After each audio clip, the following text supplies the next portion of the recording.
Talks podcast. I'm so sorry, I'm a bit late because we had some technology problems here around the system. But my guest is with me, and I'm here to welcome everyone to the last episode of season 13. Venchele Saint Dic is going to be my last guest for season 13.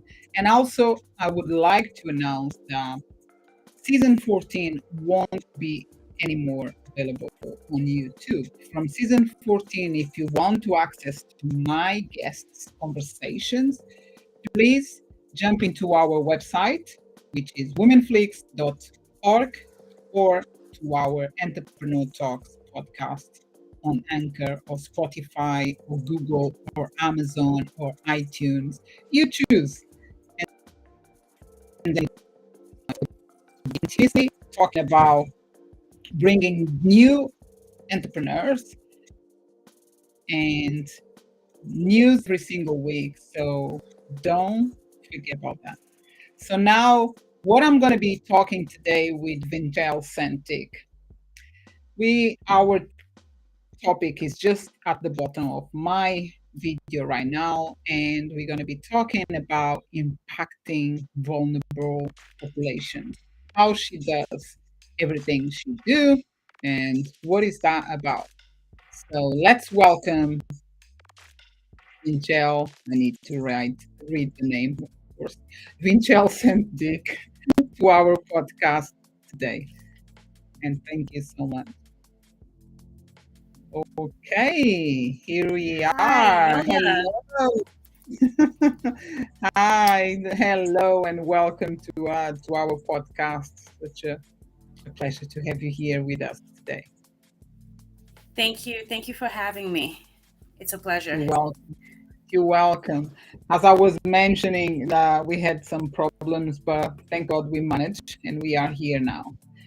So, Venchele, I'm calling you right. Is that correct? Yes, it's been. Yes. Venchele. All right, Yes, good. that is correct. Venchele Saint Dic. Awesome. Where are you calling from? Where am I calling from? I am calling from Maryland right now. That's In the USA, right? States.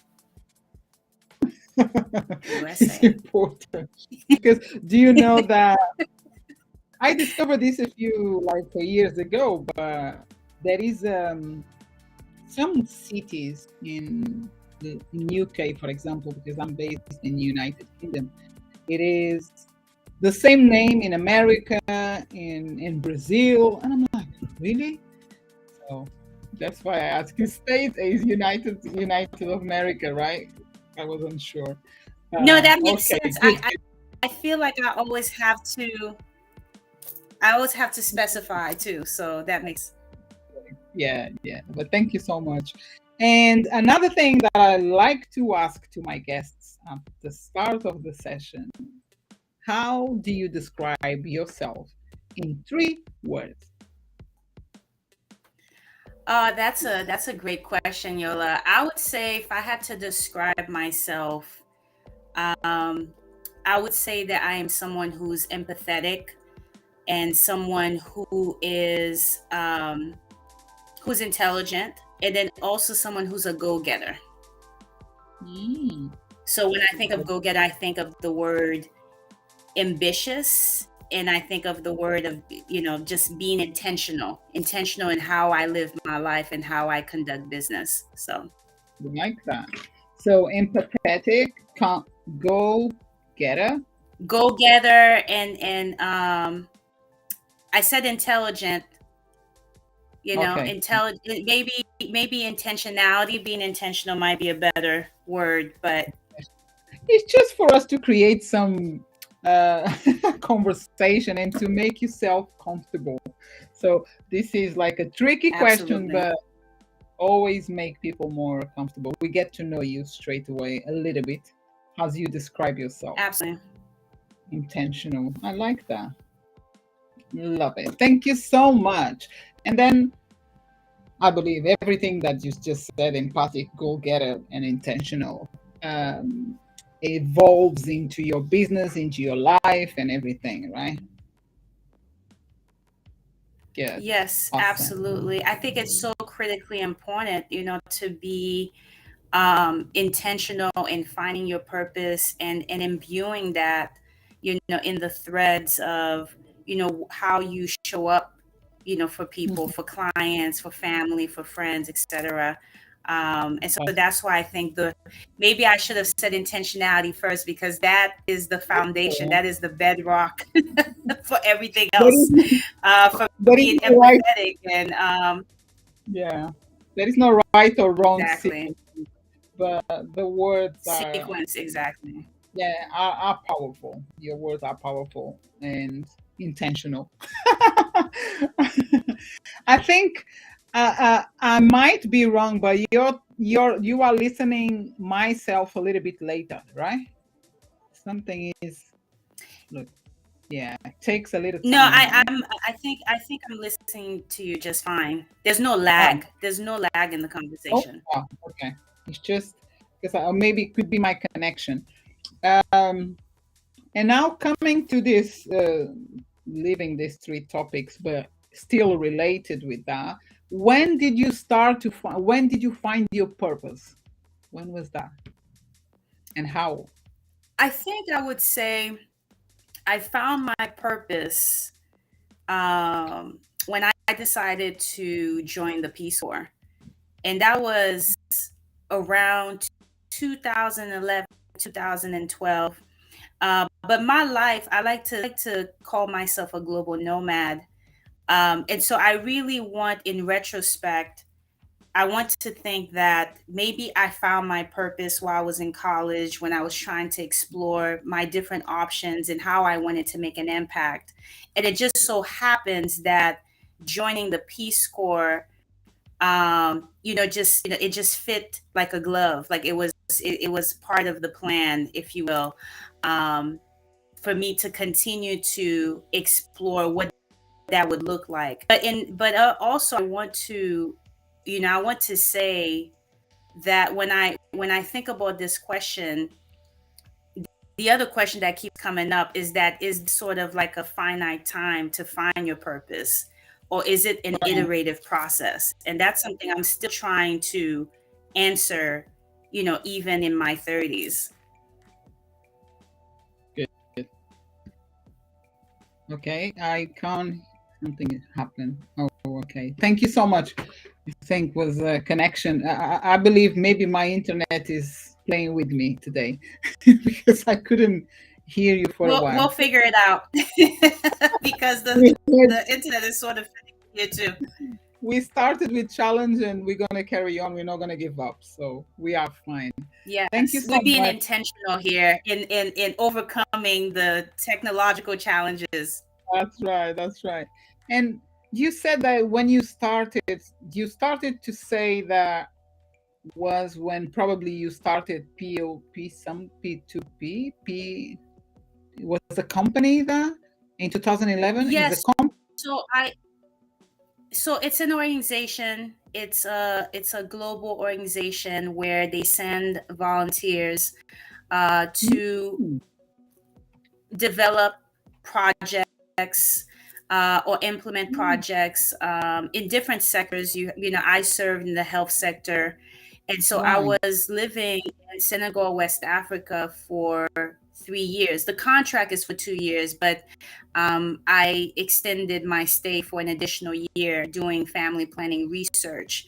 And so it goes back to, your question about finding your purpose. I want to say that maybe on paper, I found my purpose when I was in college by majoring in public health. But then, the Peace Corps was sort of like the cherry on top. It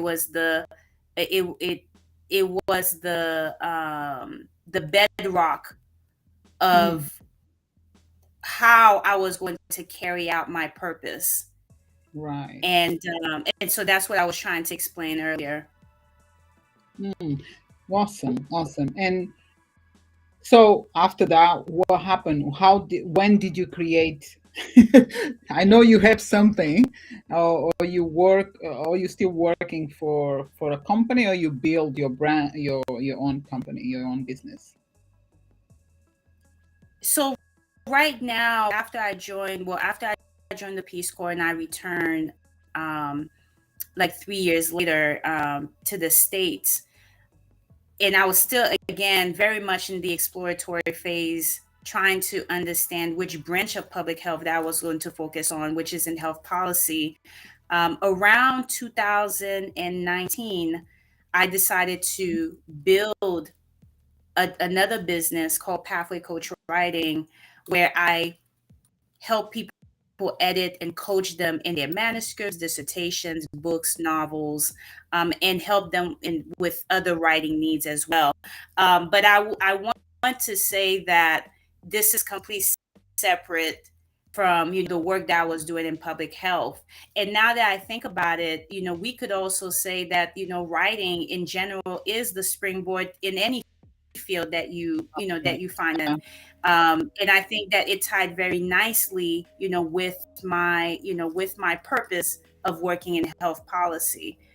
But again, the question keeps coming up for me is it, can we put a timeline to finding your purpose? Because even right now, as I'm working Yeah. in health policy and I have this side business in writing, I always feel like I'm learning something new. Yeah. I also learning what I like and what I dislike, from each field, from each industry. But what keeps me around is just the fact that I know that whatever I do, whatever I say, it's having a positive impact on the people That's I good. serve. That's really good. Yes. So, wow, very good. And after telling me that you have this business which is outside of the health, what would you like to, or what you prefer to talk about today?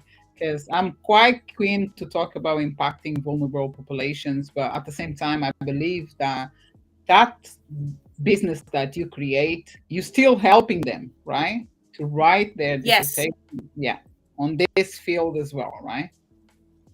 Wow. Yes, and then also I'm glad that you mentioned this because both of them are not mutually exclusive. Mm, And so yes, we can definitely talk about my journey of learning to impact vulnerable populations, like what is my strategy, right. because there is no one way strategy. I think if nothing else, it's a multi-tiered uh, strategic approach that people should take in order to even make an impact in populations with health disparities. And then as far as my business, again, like you said, I'm still helping people, but it doesn't necessarily mean that the projects that I get are health related, but in a way I'm still making an impact because I'm helping other people find their purpose through writing. and Yes. um and so that's something we can talk about today. Yeah. It's exactly like what I do, because I'm a mindset coach, but on the other side, I run a podcast like we are here right now. I work with my clients towards their mind, focusing on finances, but at the same time, I have another side which I'm still empowering people, transforming by the podcast. And also another way that I do things as well is on my digital marketing company, which I help people to be successful on social medias and websites, and so make themselves to present a reasonable, no, create their presence on the network, online network right now. So I end up doing different things, but for the same, like supporting people, helping people. And I totally understand what you said about it. These two businesses, they are connected in one way or other. That's really good. And I believe, like we were talking about your purpose, it will still grow. The more it will still happen, new things that you said, oh, wait a minute, I want to do this as well. I am capable, or even you feel that you're capable. You're not just going to do it for the sake of doing, but it will be will become your passion if it has to be your passion, right? Continue your passion on another roads as well. That's correct. Yeah. Do you have you wrote any book so far? Yes, I wrote.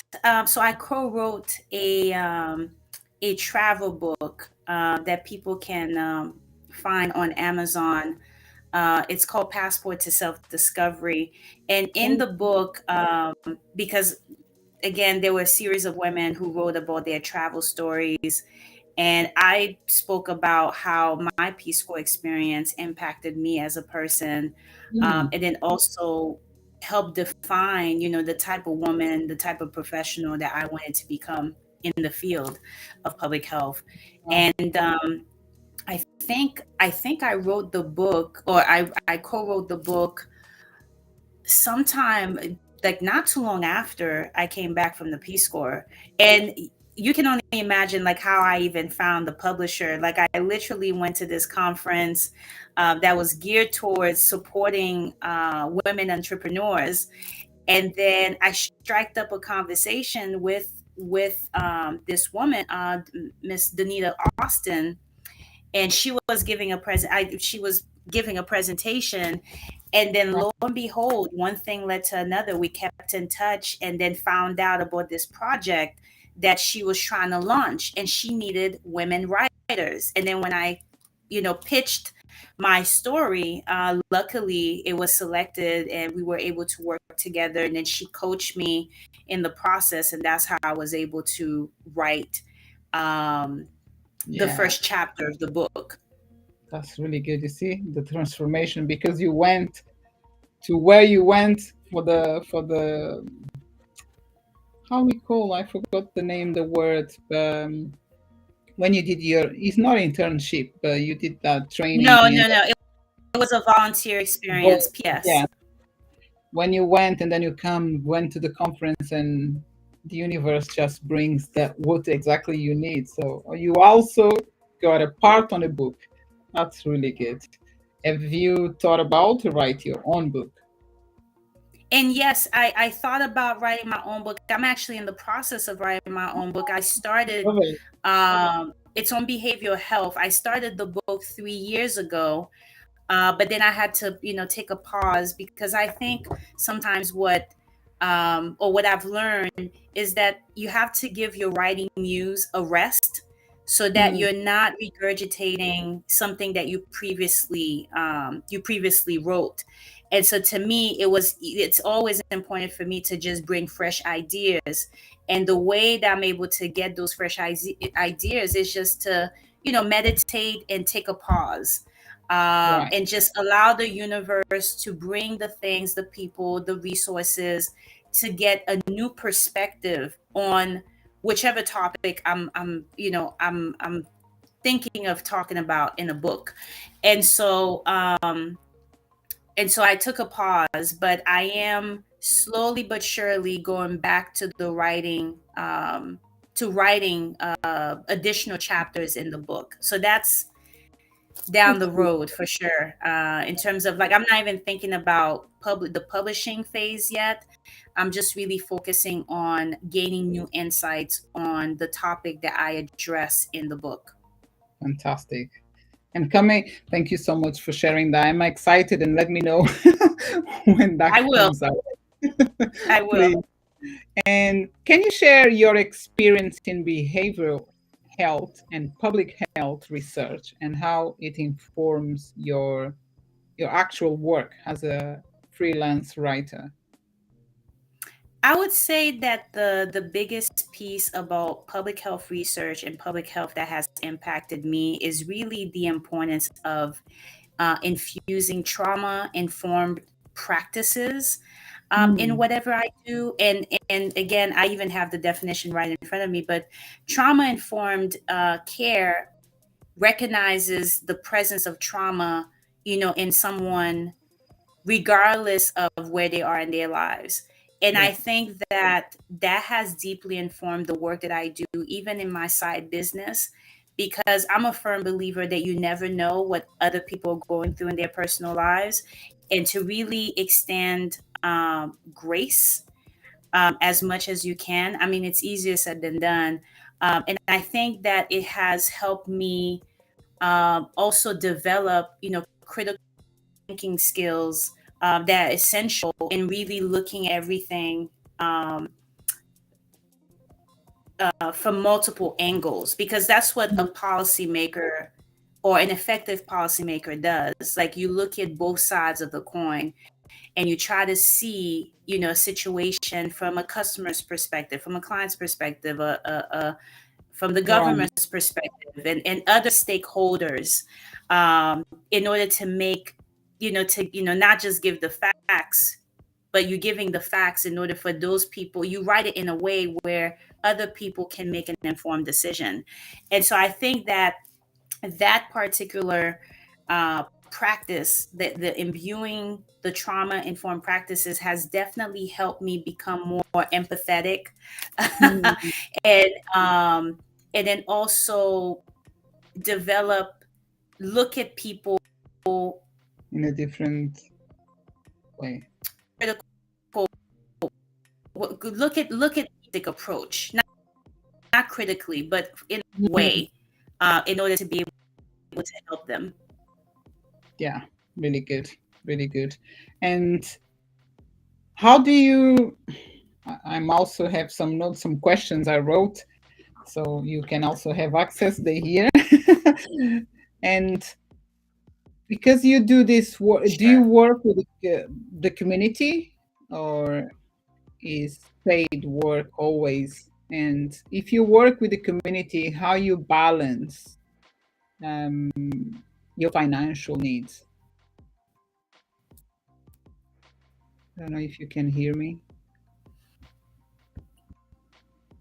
I think the communication broke off a bit.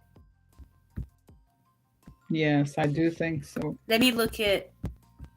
Is the second one, Let me see. but I asked you in a different way because I'm not sure if you work with the communities or not. Or the second question, how do you balance financial needs My work with the involves working with communities, but I think that from my experience, I think that when you love what you do, Mm, and you really put your whole into it, I think that the finances do, it's in not a way, take care of themselves. Again, I can't speak. I can't. that's Well, good. I can only speak from my experience, but I definitely think that when I tackle my work, I never really think about the finances, and I'm not really sure it's a good thing or a bad thing. I don't want to judge it, but but I so enjoy working with my clients and working with the communities I serve, that I just figured that, the universe will continue to open doors and provide opportunities where I can make money, off of what I'm doing. Good. Yeah. Very good. There is different opinions. And I There think is different way. Say, there are definitely you can say. different ways, but also now that I think about it too, if someone is focused on the finances, it might also be good to just come up with a financial plan or a financial goal. But I have found it to be a stressful process for me, to say, for Mm, example, that, okay, I want to make this much, in a month, because it's an iterative process. It's a fluid process. Things change all the time. And so I say to myself, yeah, I want to make X amount of money in 3 months, but I'm going to remain flexible, pivot if right. something changes. Makes sense because when hearing you talking about the work that you do either or with your clients or community sounds more the community you work a lot on a volunteer way, which makes sense and is good to everyone to do volunteer themselves somewhere doing something, and you don't need to get And it's like you said, I feel the same way, because it's not about the money, it's not about the finances, it's really about giving to someone. And that's, I think, is one of the most powerful things to do in order to succeed, because success doesn't mean money, right? It is powerful. Yeah, totally. Yes. Success doesn't mean money. But now that you raised another point for me, is how do other people define success? Mm, Maybe I'm defining success in terms of the number of people who actually get to publish their books. mm, yeah. Again, it depends on people's frame of reference, I think, Mm. And which at the has a same, direct on how they define success. yes, and at the same time, can be just from the what you've been doing and progressing and growing. And like, give you a very simple example. You are today, you are here with me, and you are my guest for season 14, 13, sorry, is my last guest from season 13.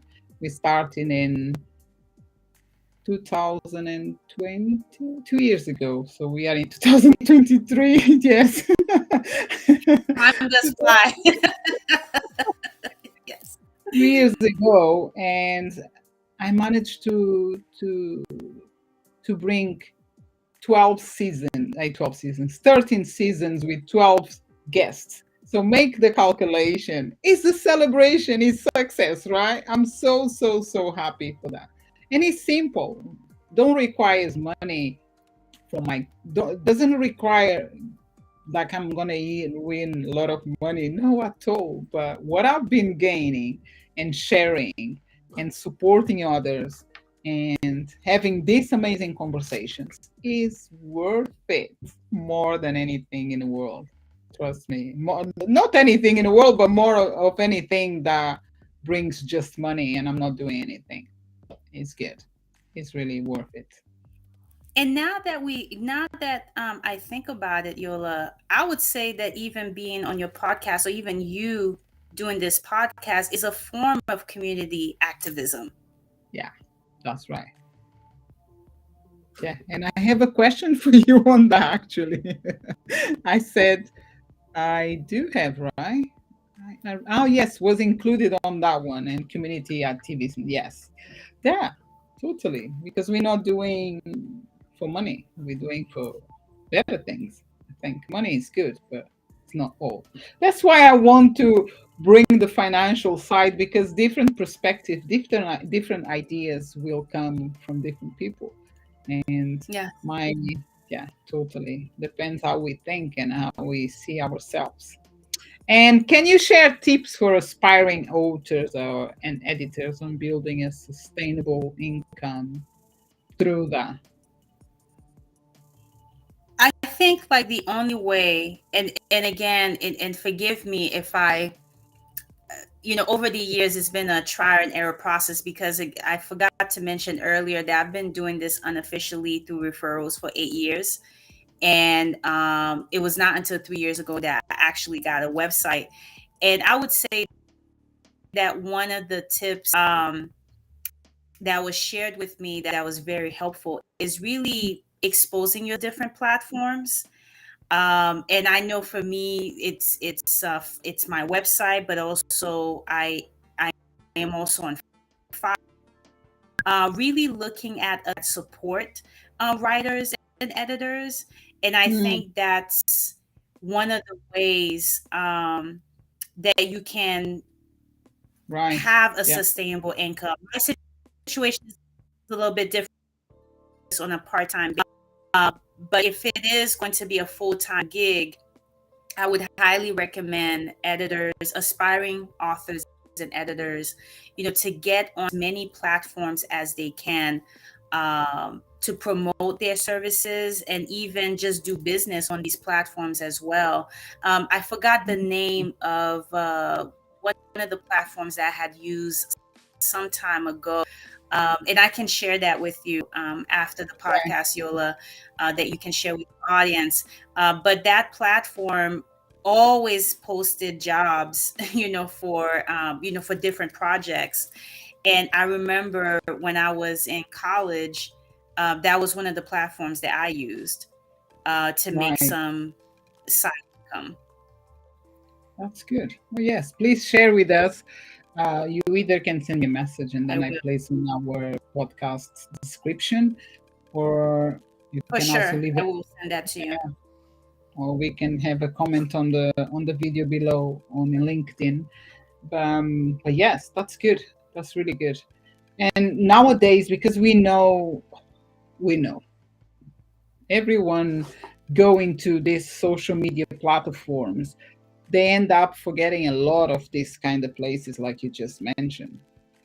There is people that are still going to there, but the main thing is think about these big platforms. Like, okay, I find a job on LinkedIn or Facebook um, or Instagram, even Instagram. Can you believe? But yes, I know that people look for jobs on Instagram. I don't know how, but I heard that and I was like, wow.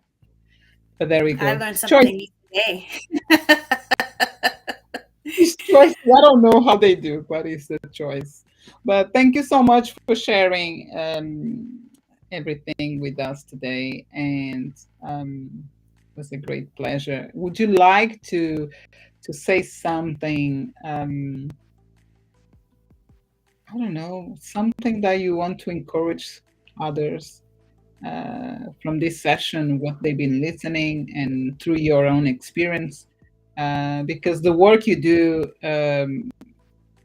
in both ways, or many other ways, or even when we get ourselves at our places, we're impacting uh, people, we're impacting vulnerable population. But would you like to say something to encourage? I would say that, throughout my career, I have learned that when you're in the outside world, there's always going to be, stimuli or there's always going to be different forms of discouragement. And I think that in those moments that you find yourself doubting yourself, um, or even questioning the path that you're Mhm. on, be to question the inner voice and try to figure out why you think of yourself in that way and what are Right. the mechanism that are around you, whether they are visible or invisible. You always have to question everything, and I think that's what brought me to this place. That's what brought me Mm, to your podcast as well. Questioning everything that I've done in my life and trying to understand if I am truly living out my purpose.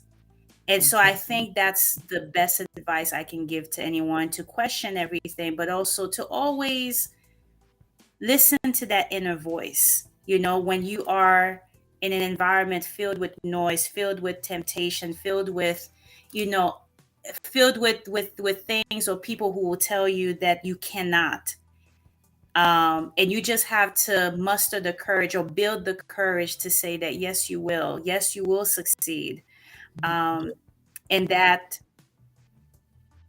that your voice matters, and that your the work that you do is worth it. And That's so right. you have to believe first before anyone else will believe in you. That's so good. Yeah. I can feel you, sister. Thank you. You're welcome. I love it. Yeah. You talking like I feel like I'm talking. It's you talking, but it's not me, but I can feel it. I was like, Yes, no, yes, I hear you. you're like, yeah, I hear you, I feel you. Yes, I'm with you. Thank you so much. It's a great question, Yola, and I think that it's just I could go on and on. We could be on this podcast for hours because I have enough quotes. I have enough metaphors, analogies, to write a screenplay. Yeah. Um, but there's another one that comes to mind as we're speaking. It is the fact that you're trying to get too ahead of the curve. Be Mhm. grateful for what you have right now. Be grateful Yeah. for all of your accomplishments and achievements. Be grateful in that. Be present with that. Because I Mm. also sometimes have to say to myself, I may not be where I want to be, but I'm not where I used to be. And I Oh think that's yeah. so critically important to remind yourself of that, or for the audience to remind themselves of that when they're going through, again, going through the many vicissitudes of life. Mm. Um, because in this era of social media, it's so easy to think that you're not doing enough. And so, if Mm. nothing else, I want people to remember in this podcast that you're doing more than enough. You're going above and beyond, and not to give up the good fight. Because Yes. what they're doing, whatever you're doing in whichever industry that the audience may be in right now, or whoever is listening, you're doing the best that you can, and continue to put your best foot forward. The best is definitely yet to come. Yes. I love it. Again, I can hear you. Thank you so much for this powerful message to my listeners and to myself. Uh, You're yeah, welcome. I love it. So, yes, we're coming to the end of our session, and one more thing I want to ask you is how can people find you? Where they can find you on social media, websites? Can you tell us everything? Yes, yes. So people can find me on all the major social media and handles, whether you type in my name or Pathway Coach Writing. And I know that you'll be providing that information in the description box. And then you can also find me on LinkedIn. I'm always open to to welcoming new friends and new Connection. yes, new connections. And so please, you can follow me and learn more about my mission by following me on LinkedIn or Instagram or Facebook. And Awesome. yes, that's where I'll be. Right. And in terms of your website, do you, how can people work with you? So even, is there any call or discovery call or anything that if people need your So services? there was a time when I first started where I did discovery calls, but now I do not do discovery calls. People can go directly. They can contact me before they select a package. I think that works, and I'm more than happy to like take 15 minutes, 20 minutes to just talk, try to see if it's a good fit, because that's another thing too, that I would want to share with aspiring authors and editors is really being mindful of fitness, when it comes Mm. to working with clients. Not you're not going to be able to cover the needs or address the needs of every client. So Yeah. I think that's very important to discern, to when you're talking to clients. So that's what I do. So I'll be more than happy to have that 15-minute call and try to gauge, what the needs are, whether or not I can address them. If not, Mm. that's where I refer them to people or to other services, because I am a firm believer in, again, just sharing the word. If it's not me, I know that they will find it with someone else. No. um, Awesome. and I think that's also part of being in the creative coaching industry. Right. um, Yes, yes, yes. learning when someone else might be a better fit, for a client. Yes, yes, that's right. Thank you so much, Michelle. Thank you so much. So now I'm gonna say goodbye to you and to everyone, right? And I Thank I you so really much. appreciate your presence, and I wish you all the best. And I will be here waiting for your book, for your second My part of second book, yes, indeed.